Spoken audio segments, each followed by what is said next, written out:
Assalomu alaykum, hurmatli ijtimoiy tarmoq kuzatuvchilari. Bugungi murojaatimiz Markaziy bank rahbariga bo'ladi. Murojaatni boshlashimizdan avval buni eshitib ko'raylik. Endi plastik kartangizdagi pulni kimgadir o'tkazib bersangiz, albatta maqsadini ko'rsatishingiz shart bo'ladi. Markaziy bank barcha mobil ilova ishlab chiqaruvchilariga o'z talabini jo'natdi va bugundan boshlab juda ko'p ilovalar o'sha grafani qo'shib qo'ydi. Ya'ni endi siz pul o'tkazayotgan paytingizda nima uchun o'tkazayotganingizni, qarz uchunmi, savdo uchunmi yoki ijara to'lovi, dastavka va hokazo nimaga to'lov qilayotganingizni aniq ko'rsatib o'tishingiz shart bo'ladi. Buning uchun qilinyapti. Albatta sizning xarajatlaringiz va daromadlaringiz nazorat qilinadi va o'z-o'zidan ertaga bu soliqqa tortish uchun asos bo'lishi mumkin. E'tibor beringlar. Mana eshitdingizlar. Xalqimiz plastik kartasidagi pulni har xil mobil ilovalar orqali o'tkazishadi. Qarziga, oldi berdisiga va shunga o'xshash. Endi hurmatli Markaziy bank rahbari bunga ham bir asos so'rabdilar. Bu so'ragan asoslari qonuniymi yo noqonuniymi? Hurmatli Markaziy bank rahbari, sizni bu chiqargan qaroringiz qonunchiligimizga to'g'ri keladimi? Oliy Majlisda, Senatda muhokama qilindimi? O'z tasdig'ini topdimi? Aytiladi, falon chislogacha shu masala muhokamaga, shu qonun qabul qilinadi deb. Sizniki nimaga aytilmaydi ommada? Siz ommaga bildirdingizmi xalqqa? Nima uchun bunday qilyapsiz? Nimaga erishmoqchisiz? Nimaga o'tkazgan pulingizni qarzgami, dastavkagami, boshqami? Aniq ko'rsatish kerak deyapti. Buni hammasi soliqqa tortish. Bu soliqning yangi turini o'ylab topdingizlarmi? Uyalmaysizlarmi? Oladigan oylikka daromad soliq to'layapmiz-ku. Uzoqqa bormayman, o'zimdan misol olaman. Men oylik olyapman, daromad solig'ini to'layapman. Podoxod nalog deydi. To'layapmanmi? To'layapman. Endi bu pulni qizimni plastikka o'tkazaman. Yo o'g'limni plastikka o'tkazaman. Uni men asosni ko'rsatishim kerakmi? Qizimga plastikka ko'chirsam, u ishlatsa, u ham asos kiritadimi o'shanga? Asos bir-biriga to'g'ri kelmasa-chi? Nima bo'ladi keyin? Jinoiy javobgarlik bo'ladimi yuzaga keladimi? Faraz qilaylik,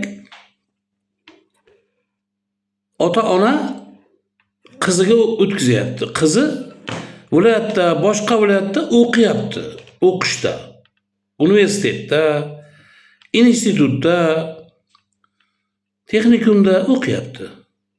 Unga o'tkazyapti, maqsad qo'yib, sababini aytib o'tkazyapti. O'sha o'g'li qizi ovqatlanishimga pul qolmadi yoki o'qishga borish kelishimga taksi xarajati bor, avtobusga yo'l kira xarajati bor, shunday dedi. Uni qaysi birini yozadi? Izohda qaysini ko'rsatadi? Hay mayli. Yozib aytdi, pulim qolmadi dedi. Endi ovqatlanish kerak, boshqa qilish kerak, taksi xarajatlari bor. Pul ko'chirildi, shu izoh berildi. Aniq tasdiqlandi. Misol uchun qizimning ovqatlanishi uchun, taksida yurishi uchun. Lekin o'sha qizi bitta zirak sotib oldi. Yo soat sotib oldi, yo o'g'li soat sotib oldi. Keyin senga ota-onang ovqatlanishing uchun pul jo'natuvdi. Sen nima uchun buni sotib olding deb uni tergov qilasizlarmi?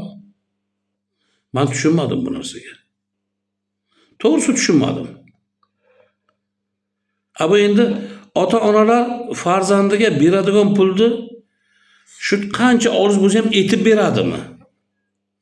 Bu Klik, Payme, G'azna, Zumrad degan ilovalar shu xalqni og'irini yengil qilish uchun-ku. Shunga ham o'zi 1%, 2% olyapsizlar-ku. Kammi sizlarga? Bunisini ham o'ylab ko'rdingizlarmi? Qilayotgan ishlaringiz bir-biriga to'g'ri kelmaydi-ku. Endi bu bilan o'qiyotgan talabalarni o'qish saviyasini pasaytirishmi maqsadlaringiz? Ular o'qish kerak, ilm olish kerak.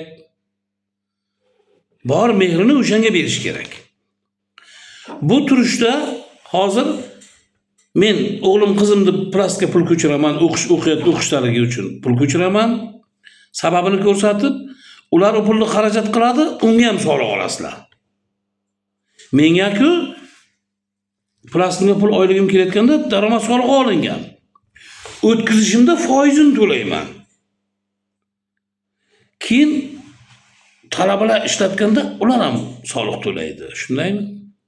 Bu nima degan gap? Sizlarni bu qilganlaringizdan pul o'tkazilmaydi. Pulni etib berishimiz kerak. Xo'sh. U pul borguncha talabalar nima qiladi? Mardikorlik qiladi. O'g'il bolalar ofitsiantlik, chiqib bozorga biror yerni ag'daradi, boshqa qiladi, pul ishlaydi. O'sha kunlik oylik xarajati uchun. Ularga hech kim pul bermaydi. Oylik bermaydi hali. Hatto stipendiya ham berilmaydi. Oldin talabalarga stipendiya berilgan. Shu kunlik oylik xarajati uchun. Hozir u yo'qolgan narsa. Ana endi qizlar nima qiladi? Sotuvchi bo'ladi magazinga. Faroshlik qiladi, sotuvchi qo'ldan kelmasa, chiqib marojni sotadi. Bir narsa olib bir narsa sotadi. Maqsad tursin pul topish kerak. U dars qiladimi yo pul ishlaydimi? O'ylab ko'rdingizmi? Hurmatli Markaziy bank rahbari va sizga o'xshagan mutasaddi rahbarlar, buni o'ylab ko'rdingizlarmi?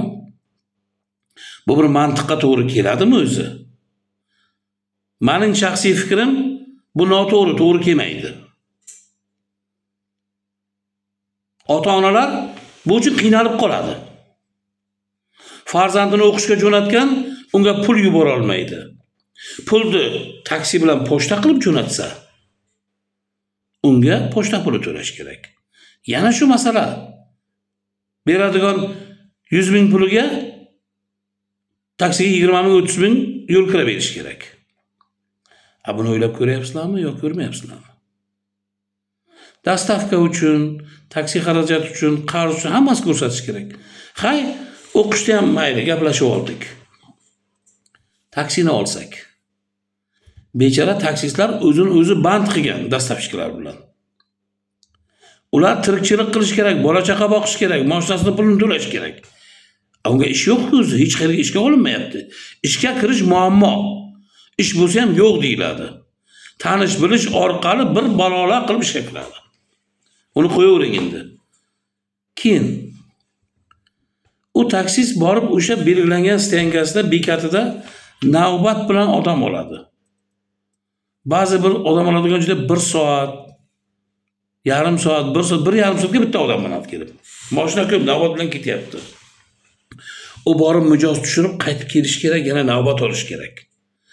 U mijoz to'layotgan pulini o'zi plastikada kodini terguncha 1 minut vaqt o'tadi. Yana uni izohini bitta yoz, boshqa qil, nima qil, vaqt ketadi. Bu taksist ertaroq kelib navbat olish uchun nima qiladi? Borishiga ham mijozni olib, qaytishiga ham tezroq harakatlanadi. Tezroq harakatlangandan keyin salbiy oqibat xudo ko'rmasin avtoavariya bo'lib qoladi. Dastavchikni olsak, dastavchiga odam kutmaydi. Faqat dastavka qiladi, o'sha oshxonani dastavkasini qiladi. Oshxonada 4 ta odamga buyurtma berdi. Mana bunisi bunga, 4 ta adresga yetish kerak. 3 ta manzilga yetadi ovqatini. Даже 3-inchisi ham sal soviydi. Ular to ovqat keldi, ovqat uchun ovqat keldi, ovqatni nima qildim, oldim, mana pulni berdim, yozadi hammasini. Daskanalni.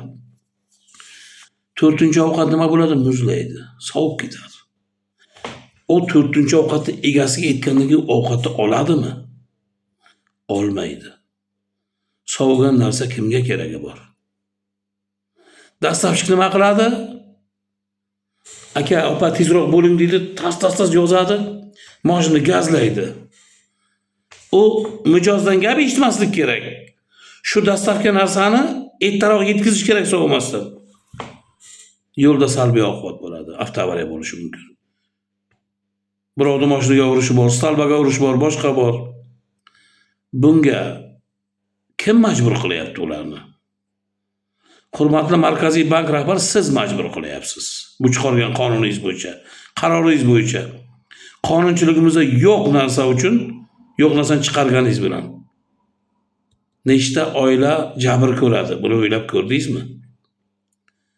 Tanganing bir tomonini o'ylabsiz, ikkinchi tomonni ham o'ylang, iltimos sizdan. Hurmatli prezidentimizni aytganlariga oqilona, sof vijdon bilan ish yuritaylik, iltimoslardan. Har sira o'zlaringizni manfaatlaringizni ko'zlamaysizlar, iltimos. Shusiz ham bankda qilayotgan foydasi juda ham zo'r.